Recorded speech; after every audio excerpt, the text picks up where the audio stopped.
Nesse momento em que a Veracel Celulose completa 30 anos de atuação econômica e social na região de Eunápolis, quero apresentar para vocês Pedro Vaillant, a pessoa que criou, que idealizou todo esse projeto e que trouxe todas essas benfeitorias para a nossa cidade e para a nossa região.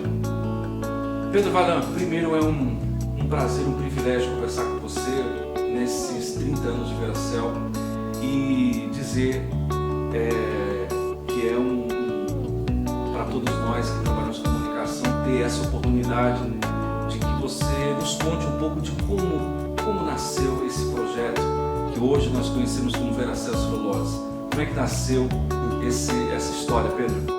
Olha, é uma história que eu sempre falei, sempre comentei até com as pessoas, que é uma origem inédita. Eu nunca vi falar de um empreendimento dessa natureza, desse porte, ele originasse com uma pessoa física. Normalmente, ele se origina em interior de grandes corporações, né? Mas antes disso, eu queria parabenizar a Veracel, a toda a sua diretoria, por esses 30 anos, por ter mantido todos aqueles princípios éticos, de responsabilidade social que a gente pregava desde o início. Então, parabéns aos diretores, aos acionistas, por tê-la conduzido dessa forma. Mas voltando então ao que você falou, esse projeto, eu e um amigo escrevemos, foi por volta de 1987, né? Porque a gente conhecia essa região, entendia que a melhor vocação, né, econômica que essa região tinha seria um projeto desse porte. E somado a isso, essa região aqui, ela tinha perdido, vamos dizer assim, a sua atividade econômica geradora de emprego e renda, que eram as serrarias. Então isso aqui ficou o quê? Ficou uma cidade vivendo de comércio, mas comércio não é gerador de riqueza, comércio é circulador de riqueza. Então precisa de uma atividade para gerar riqueza. Então você tinha aqui uma pecuária muito deficiente, por razões até naturais, né? Porque não havia essa vocação. Estava começando a fruticultura, inclusive os japoneses da cooperativa Cutia, que era conhecida no Brasil todo, tentou trazer japoneses para cá. Japoneses do Japão, não era de São Paulo. E não deu certo, né? Tanto que a Cutia quebrou. Então estava tudo começando, né? Então a gente via assim, olha, é uma região que tem uma infraestrutura extraordinária, tem uma BR, tem um bom aeroporto, né? E um desejo de ganhar uma atividade econômica. Então eu falava assim, olha, tem tudo para dar certo. Né? Tem tudo para dar certo. É um projeto que parece que foi moldado para lá. Mas só que precisava de investidor, porque são projetos de altos investimentos, né? Acima dos bilhões. Aí fomos procurar investidores, escrevemos o projeto, fomos procurar investidor. Só que havia um óbice muito sério. Você estava num governo do Sarney, com inflação de 100% ao ano. Qual investidor estrangeiro vai investir num país que está com inflação de 100% ao ano? Não é brincadeira, não. Aí tinha as promessas, ó, quando melhorar a gente vai. Aí depois veio o governo Collor, que todo mundo conhece aquelas histórias. Ninguém também tinha segurança para investir. Aí quando surgiu o plano real, já as coisas mudaram. E aí a gente mudou um pouco a estratégia. Ou seja, vamos procurar um investidor para criar a condição objetiva, né? O que é a condição objetiva? Ocupar o lugar, o ponto, né?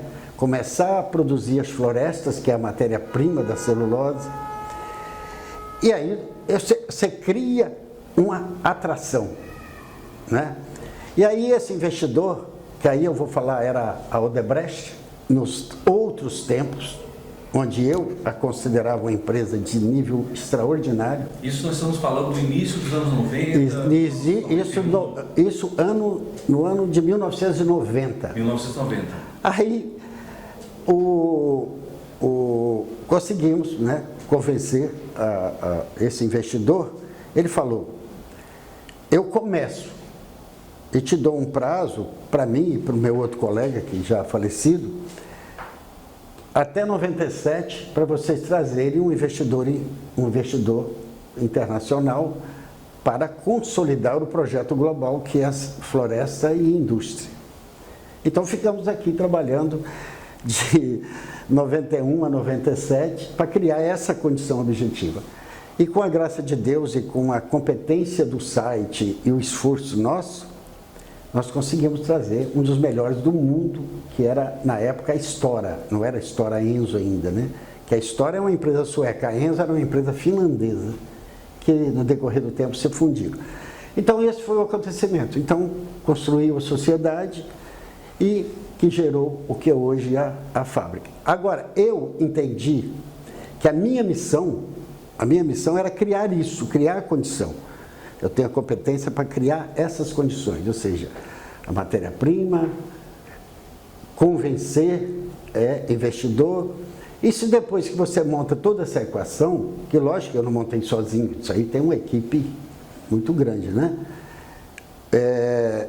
Monta a equação financeira para construir a fábrica, porque fábrica é o seguinte: a fábrica, eu exagero, lógico que eu exagero, você compra pela internet, porque ela é igual. Então essa fábrica que está aqui é igual a uma outra que tem na China, é igual a uma outra que tem na Coreia, é assim, é um padrão.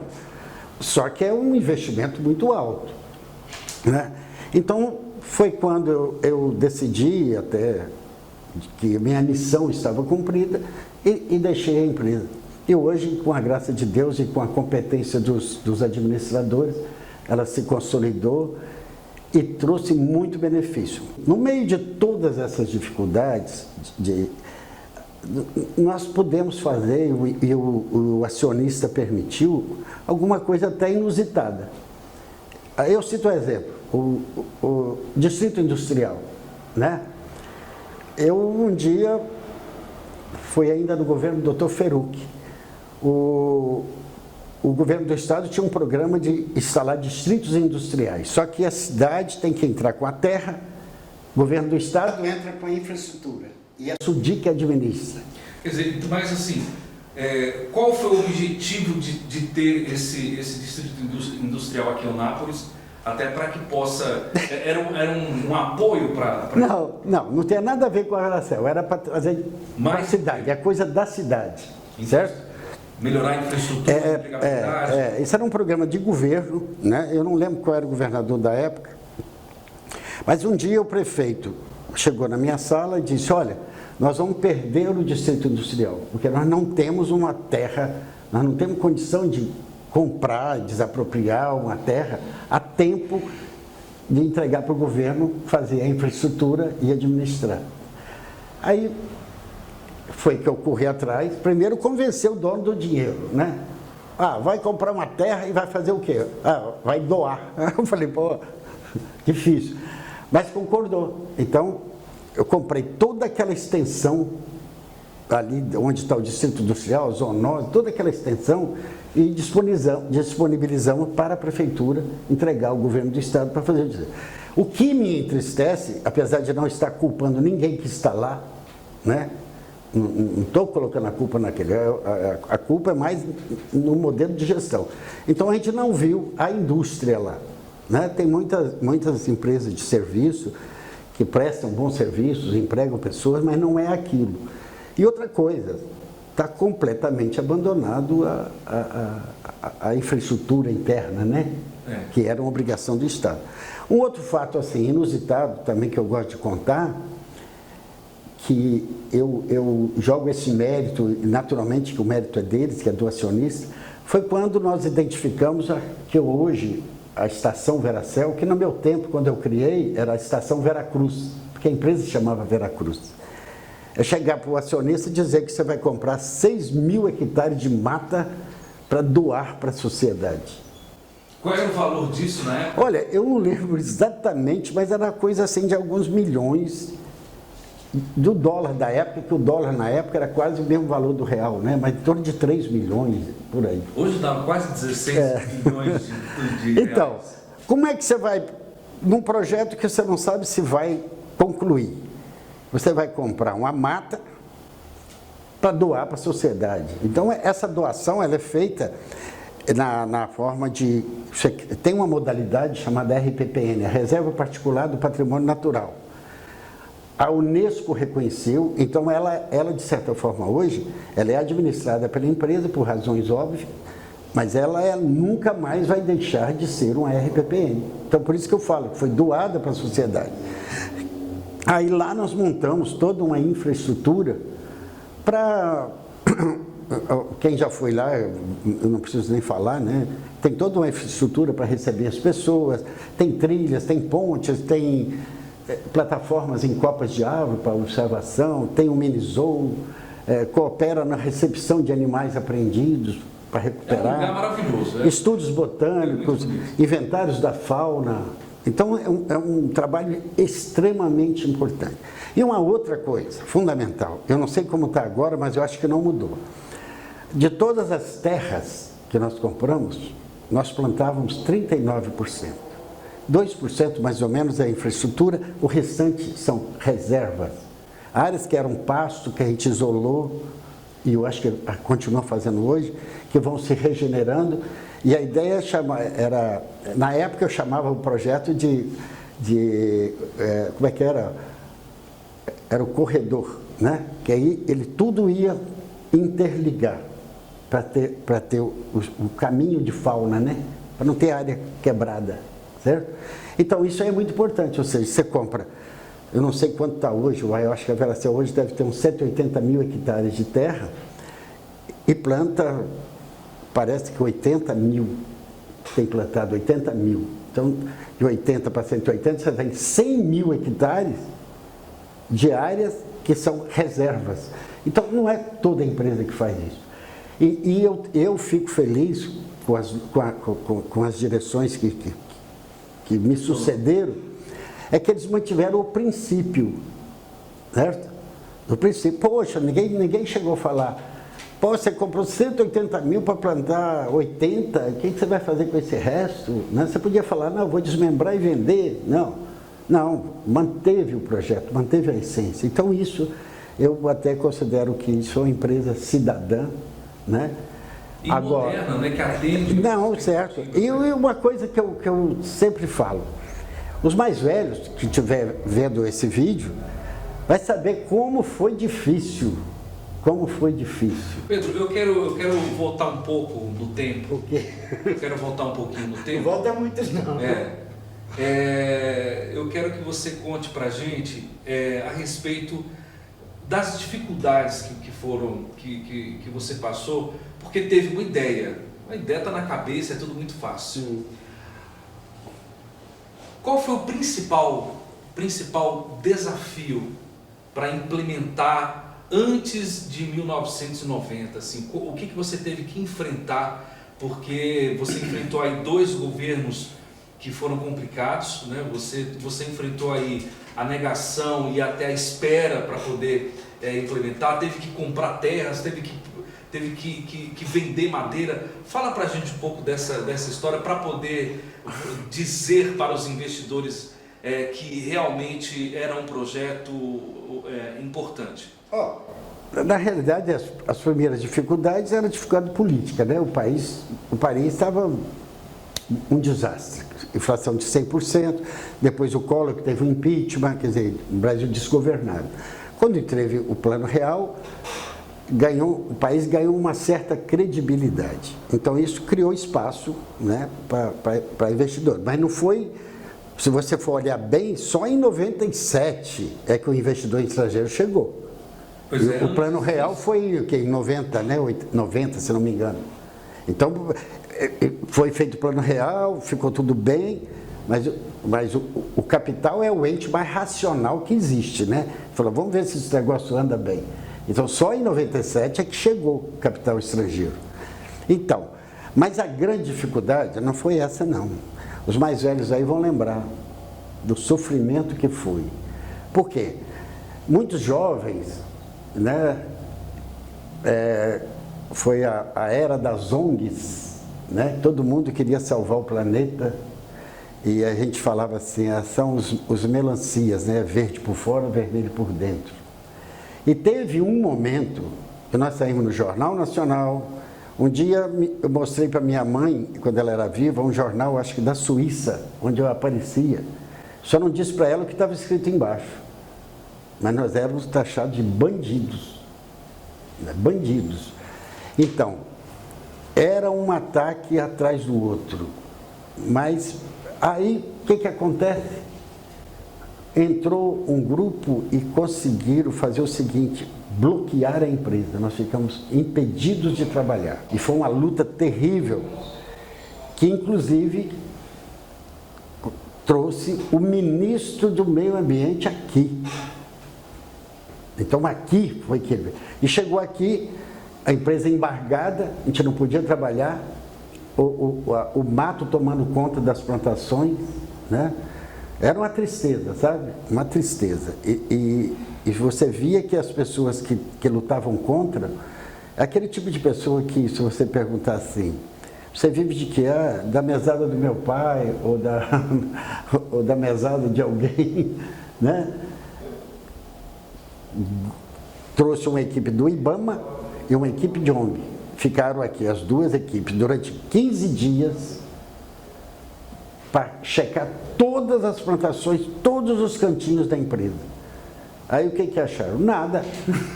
Não acharam nada. Aí o IBAMA fez o relatório de que não tinha nada. Aí essas ONGs fizeram outro relatório, dizendo que tinha tudo. Você vê como era. Mas, na realidade, o que aconteceu? O ministro criou algumas obrigações para fazer e desimpediu a empresa, nós continuamos a trabalhar. Mas era uma luta todo dia, todo dia. Eram os radialistas aí, tenebrosos, né? Graças a Deus se converteram ao bem, mas que falava dia e noite de coisas absurdas, né? E nós criamos uma regra que eu, de certa forma, não estou dizendo que eu me arrependo, mas fomos nós mesmos que criamos um condicionante, que era o seguinte: você pode ocupar no interior, os municípios interioranos, ou seja, os municípios que não são banhados pelo mar, uma ocupação de 20%. E os municípios litorâneos, 15%. Então é o máximo que você pode ocupar dessas áreas. Eu posso até estar enganado se é 20 ou 25, mas eu acho que é 20. E os litorâneos... Então nós criamos essa regra, não foi imposição legal, e eu acho que isso está valendo até hoje, né? Depois tinha toda aquela pressão política que vocês conhecem normal. Mas o fato é que hoje é uma vitória que eu volto a parabenizar todos que estão lá conduzindo o empreendimento. Falando agora sobre a questão econômica para a região, qual é a sua avaliação? Como é que você encontrou Eunápolis, a transição desse período de implementação e hoje?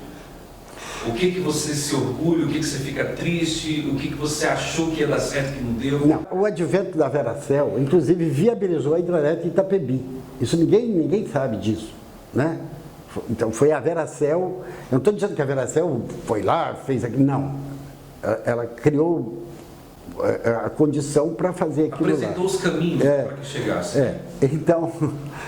Então, aí... Uma coisa que é fantástica que aconteceu aqui na região, chamado produtores rurais. Olha, se você vê como era e como é, hoje eles estão com tecnologias altíssimas na área de cacau, na área de pimenta do reino, o que é mais, a fruticultura de uma maneira geral, a pecuária de ponta. Então, um trabalho extraordinário, sabe?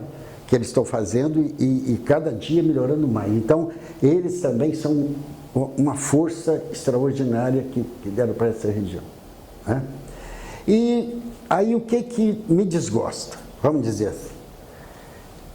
Quando eu escrevi o projeto, eu e meu amigo que já faleceu, Paulo Silveira, nas páginas finais eu dizia o seguinte: nós estamos levando um empreendimento de bilhões para uma região que está órfã de atividade econômica. Então eu tenho que partir do pressuposto de que eu levo isso para lá, a cidade também vai acompanhar. A cidade, de certa forma, acompanhou aumentando a população, né? Tinha 80 mil habitantes, hoje tem 115, 113, se eu não me engano. Mas a pobreza periférica continua muito grande. Não é? Eu não consigo, olha, eu falo isso com toda sinceridade, eu não consigo você estar numa cidade, aqui do lado de um grande polo turístico, do lado de uma grande empresa geradora de riqueza e renda, você ter 115 mil pessoas flutuando sobre fezes, ou seja, não tem esgotamento sanitário. Isso não entra na minha cabeça, em hipótese alguma. Pedro, você falou a respeito da implementação, da criação da Veracel, e o que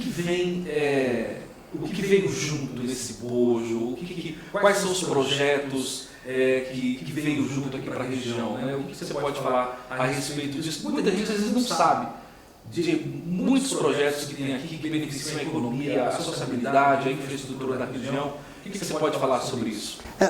Eu acho que são duas fases.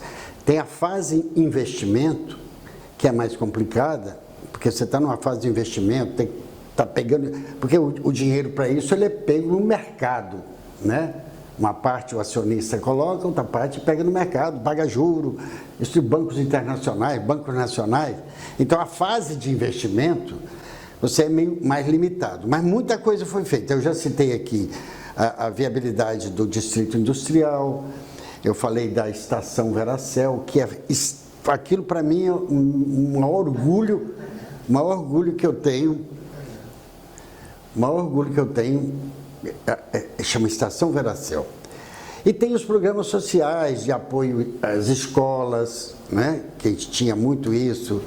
Tinha, agora, a Veracel consolidada, ela tem uma atividade social muito intensa, né? Voltada sempre para chamada área social e área ambiental. Então, a Veracel, eu não posso citar aqui todos, né? Só o pessoal da Veracel que pode falar, mas são muito trabalho, ela tem uma equipe só para isso, né? De apoio nessa área social e ambiental. Fala um pouquinho da história do Porto. Como é que foi? A história do Porto. Eu até me esqueci de aprofundar mais. O Porto, que era o seguinte, nós íamos fazer, o projeto era o seguinte, nós vamos produzir celulose aqui e ela vai sair pelo Porto de Vitória, que era o porto mais adequado. Não de Vitória não, o Porto de Aracruz. Então, nós íamos ser a primeira empresa a fazer o transporte de cabotagem no Brasil. Cabotagem, para quem não sabe, é a navegação na costa, levando mercadoria, reduzindo transportes em caminhões e outras coisas, né? E isso era para ser feito na época da fábrica. Mas nós tivemos que vender uma parte da madeira para ajudar uma outra empresa, né? Porque nós tínhamos acesso e uma interação entre empresas, isso é normal. E aí resolvemos antecipar a construção do porto. Então ele é um porto de barcaça, não é um porto de navio, né? Ele tem um calado lá, quer dizer, a profundidade, se eu não estou enganado, é 3 metros, né? Então é um porto, um conceito moderno, né? Para receber barcaças. Então aí foi que a gente começou a transportar madeira, isso antes da fábrica ficar pronta. E hoje ele transporta celulose daqui para o Porto de Aracruz. E o que isso traz de benefício, né? Belmonte, a gente gosta muito da cidade, mas a Belmonte é uma cidade assim meio esquecida, né? E aquilo ali ajudou bastante a dar uma, vamos dizer assim, uma vida, melhorar um pouco a vida daquela valorização, região. Aí a valorização, isso mesmo. Bom, agora, qual é quando a gente fala assim, quantos empregos gerou? Bom, você fala emprego direto e emprego indireto. A Veracel hoje, se eu não estou enganado, ela tem em torno de 2.000 e pouco a 3.000 empregos diretos. Depois me corrijam aí se eu estiver errado. Agora vamos ver os indiretos, né? Quando o cara precisou botar uma oficina mecânica para atender a demanda que aumentou, os hospitais tiveram que ser ampliados, tudo isso contrata gente. Os hotéis que aumentariam quando vim para cá, só tinha pousada de Eunápolis, não tinha outro. Restaurante, só tinha o Aceir, né? Se eu não estou enganado, sei que é mais antigo, né? Então, isso tudo conta como indireto, né? Há uma conta, não sou eu que fiz essa conta, foi na época do estudo de impacto ambiental, do EIA-RIMA, que disseram que era em torno de 20 mil novas oportunidades de emprego. Então, eu acho que isso é ótimo. Agora tem uma coisa, viu? Uma coisa importante. Não é uma empresa, um empreendimento que vai salvar uma região, né? Eu sempre dizia o seguinte, Veracel é um empreendimento de grande porte, como eu disse, é o maior investimento que a Bahia recebeu nos últimos 30 anos. Agora, ela pode ser considerada assim, uma âncora para outros investimentos, mas aí precisa da ação pública. E a questão do meio ambiente? Como é que você vê todos os benefícios que veio com isso? Porque tem críticas, foi muito criticado. Não, mas a crítica não tem nenhum sentido. Vamos imaginar uma coisa. Isso agora? São quantas indústrias no mundo que a matéria-prima é renovável e o produto final é biodegradável? Você quer mais vamos dizer assim, força ambiental do que isso? Ou seja, você tem matéria-prima renovável e o produto final biodegradável. E vai produzir papel, de imprimir, de escrever para as escolas. Então, não tem como criticar. Não tem como criticar sob o ponto de vista ambiental. Você pode criticar o ponto de vista de gestão, a maneira que conduz. E a questão do centro industrial, né? Meu amigo, aí é complicado, viu? Porque é uma gestão do Estado. Eu confesso o seguinte, que nós fizemos a nossa parte, que era a mais difícil. É comprar aquela terra, que se você imaginar quanto vale aquilo hoje, se você for avaliar o valor daquela terra, né? Agora, nós não podemos fazer nada, ali é uma ação do Estado. A modernização da mão de obra da nossa região, do que você pode falar sobre isso? Olha, tem uma coisa interessante, o sueco não vai gostar do que eu vou falar, tá? Já peço perdão antecipado. Quando a gente ia começar o processo de colheita, eu tinha um dos meus gerentes, que eu gostava muito dele, ele é sueco, e ele ia se gerenciar todo o processo de colheita. E as colheitas, você conhece as máquinas, são máquinas moderníssimas, é quase como um videogame, né?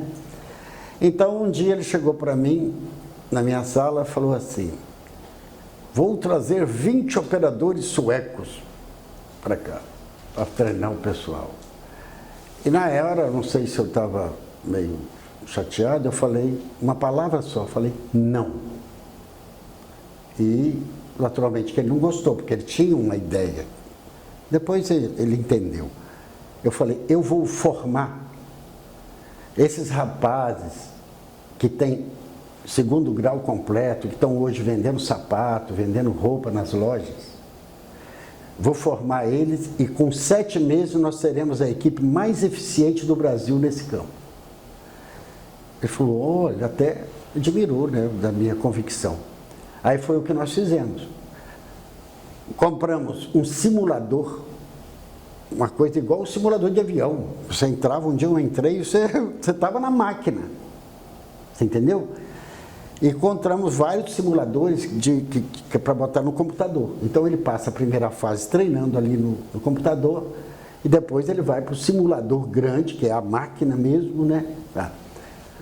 E assim nós fizemos. Contratamos uma pessoa, acho que era do Senai, né? É Senai, é isso. Que era o orientador, né? Não o orientador como dizer assim, de operar a máquina e tal, porque isso era diferente, mas a metodologia do ensino, né? Fato, 7 meses depois, a nossa equipe era a primeira do Brasil. Então, eu falo, isso é uma coisa que eu me orgulho de ter feito, de ter encarado, de ter brigado. Poderia muito bem ficar assim, tudo bem, traz lá os suecos para operar aqui. Ele vai passar 1 ano para aprender a língua e depois 1 ano para... Mas são fatos interessantes que mostram que o compromisso da empresa era com a nossa região, formar as pessoas. Agora, é lógico que tem especialidades que não tem aqui, nem dá para você formar, né? E a questão social, os benefícios que trouxe para a nossa região, a questão social? o maior benefício social que existe no mundo chama emprego. Né? Emprego é o maior benefício social que existe. E aí eu não sei assim como te falar, porque existe muito aquelas coisas que você faz aquele floreio, né? Vou agradar agora o bairro tal, agradar. Eu nunca fui favorável a isso. Eu não sei se hoje a Veracel faz isso, mas eu acho que não. Ela focou em meio ambiente e qual que foi o outro que eu falei? E na área social. Área social. Então, se ela participa aí, financia farinheiras para as comunidades, faz todo esse apoio, né? Então, eu considero que o social é o desenvolvimento econômico que traz o benefício social. Muitas pessoas vê benefício social como com doações. Doações não é benefício social. Doações é para resolver um problema emergencial. Benefício social tem que ser uma coisa mais permanente, né? Mudar a cultura, mudar a educação, criar oportunidade de emprego, de renda. Isso que eu vejo como benefício social. Pedro, foi uma grande alegria para mim conversar com você, uma pessoa que tem uma bagagem, que tem uma história muito importante e que, particularmente, eu acredito que a população de Eunápolis e da região necessita conhecer a sua história cada vez mais. Eu agradeço essa oportunidade de estar entrevistando você nesses 30 anos de Veracel e também espero que venham outras oportunidades para conversar com você. E também eu quero que você finalize essa nossa entrevista falando desses 30 anos de Veracel, deixar uma mensagem para a população eunapolitana e para a própria empresa, né? O que o Pedro Vaillant pode deixar de mensagem para essa população que se beneficiou, outras que nem tanto, enfim. O que o Pedro pode falar para a gente? Com relação à Veracel, eu acho que ela cumpriu a sua finalidade, porque é uma empresa, né, que corre riscos, né, e se der errado não é governo para ajudar, então ela tem que ser muito profissional, focar no resultado, porque sem o resultado não tem também programa social, então ela tem que ter os resultados. E tem assim, e torcer para que ela consiga o plano original, que era ser duplicada, que é uma coisa que até onde eu sei, não sei nem se posso falar, foi muito prejudicada. Foi muito prejudicada, isso depois vocês podem se informar melhor. Eu não sei nem se isso tirou o ânimo para a duplicação, mas eu torço, peço a Deus que não tenha tirado, que o acionista duplique, que é o projeto original. O projeto original são 2 fábricas, né? E parabenizar de novo a Veracel pela competência, pelo modelo de gestão, pelo o seu relacionamento com a sociedade, sem fazer política baixa, né? Que isso não cabe mais, né? E para a nossa população, eu acho que nós estamos começando a viver um outro momento, né? Um momento que esses iguais, né, que já passaram por aqui, aí quando eu falo iguais não estou rotulando, não estou botando crítica, mas é que precisa outro modelo de gestão. Estamos vivendo outro momento, né? Não é aqueles troca um pelo outro, que tinha lá os seus aliados, o outro que chega, manda embora, traz os dele, depois vai, reveza. Isso é desrespeito com as pessoas. Mas é o modelo em vigor que todo mundo usa. Eu espero que a gente tenha essa evolução, né? E agradecer a vocês aí essa oportunidade de falar. Não sei se eu falei de mais ou de menos, mas eu falei com a alma, com o coração.